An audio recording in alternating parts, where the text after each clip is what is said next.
দেশ এবং রাজ্য এগোচ্ছে, রাজ্যে হাঁটে হাঁটে পা পা করে আত্মনির্ভরতার দিকে এগোচ্ছে। কিন্তু আজকের দিনেও মাস্টার ডিগ্রি করার পরেও পিওনের চাকরির জন্য লাইনে দাঁড়াতে হচ্ছে।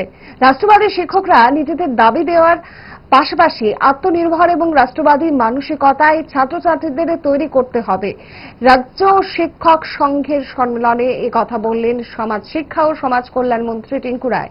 রবিবার ত্রিপুরা রাজ্য শিক্ষক সংঘের দ্বিতীয় ত্রিবার্ষিক সম্মেলন অনুষ্ঠিত হয় নজরুল কলাক্ষেত্রে। এদিন এই সম্মেলনে এছাড়াও উপস্থিত ছিলেন ত্রিপুরা প্রান্ত প্রচারক নিখিল নিবাসকর, কালচারাল সোসাইটির চেয়ারম্যান নবেন্দু ভট্টাচার্য, ত্রিপুরা ভারতীয় মজদুর সংঘের ত্রিপুরা প্রদেশের কার্যকরী সভাপতি শঙ্কর দেব সহ অন্যান্যরা।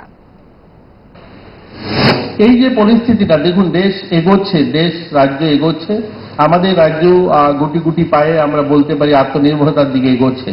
কিন্তু এই যে ব্যবস্থাটা, এই যে পড়াশোনার ধরনটা, আজকে মাস্টার ডিগ্রি করার পরেও তাকে পিওনের চাকরির জন্য লাইনে দাঁড়াতে হয়, এটাও বদলাতে হবে। আমরা এখানে যারা সংগঠন করছি, আমরা যারা আজকে রাষ্ট্রবাদী সংগঠনে যুক্ত হচ্ছি, আমরা যারা সংগঠন তৈরি করব, আমাদের পাওয়া বা আমাদের সংগঠনকে বৃদ্ধি করা, আমাদের চাকরি করতে গিয়ে সরকারের কাছ থেকে যেগুলো পাওয়া বা যেগুলো আমাদের অধিকার, সেগুলোর জন্য তো লড়াই সংগ্রাম চলবে।